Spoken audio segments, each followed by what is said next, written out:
Umakyat na sa 14 ang patay habang 16 ang nawawala sa magkasunod na landslide sa bayan ng Maco sa Compostela Valley. Pero naiwasan daw sana ang trahedya kung naipatupad lang ang pagpapaalis sa mga residenteng nakatira sa mga landslide-prone area. Saksi si P.R. Arcangel. Mga taong nalibing ng buhay sa ilalim ng guho, mga bahay na natabunan ng lupa sa gitna ng patuloy na pagragasa ng tubig pababa ng bundok. Ang malagim na eksenang ito di na raw bago sa bayan ng Maco sa Compostela Valley. Ang dalawang landslide nitong Sabado at Linggo na kumitil ng 14 na buhay at nag-iwan ng 21 sugatan sa barangay Masara, nangyari na rin daw noong nakaraang taon. Pero ang lahat ng pinsala at mga buhay na nabuwis, naiwasan daw sana kung naipatupad lang ang tuluyang pagpapaalis at pag-relocate sa mga residente mula sa barangay na matagal na palang kabilang sa mga landslide-prone areas. Ang mayor naman ng bayan ng Maco, wala raw nagawa kahit ilang beses na raw nagbigay ng babala. The area non-livable area. Especially that area was declared before.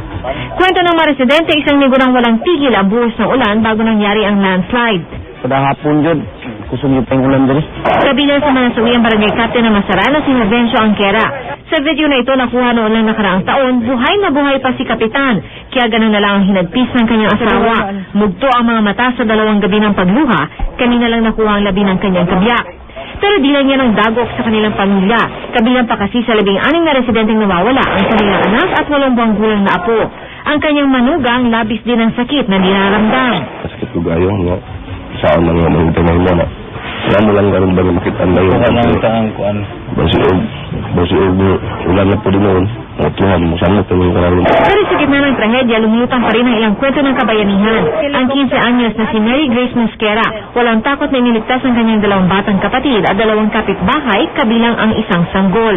Biyaan tanan ako kay basin mo ana na po delikado lang balay po ma. Naluoy mo ako kay nasa 2 ka anak. Gisulod na ako dito akong gikuha. Kanina, idineklara ng under state of calamity ang barangay Masara at 7 iba pang barangay sa bayan ng Maco. Pinalilikas lahat ng mga residente sa pangambang baka magkaroon na naman ng pagguho, lalo pat may bagyo at patuloy ang mga pag-ulan. Dati nang nagbabala ang Mines and Geosciences Bureau ng DNR na kabilang sa mga landslide-prone area ang barangay Masara. Ayon sa MGB, binubuo ng tinatawag ng weathered material ang lupa doon at dahil matarik ang burol, sadyang hindi maiiwasang may malilibing kapag nag-loose ang lupa at tuluyang gumuhos sa hinang pag-ulan. Pero paglilinaw ng DNR, ang tiyak wala itong kinalaman sa mining operations sa lugar tulad ng Masara Gold Expansion Project na isang priority project ng gobyerno. We have organized them and they have been operating all these years, sustaining their livelihood. So hindi naman natin pwede pagbawal. Improve na lang siguro natin ang sistema para yung kanilang bahay ay hindi naman malagay sa panganib. Nagpaabot na ng pagkikiramay ang Pangulo sa mga pamilya ng mga biktima. Inutusan na rin niya ang NDCC na bigyang tulong ang mga apektado. Ako si P.R. Arcangel, ang inyong saksi.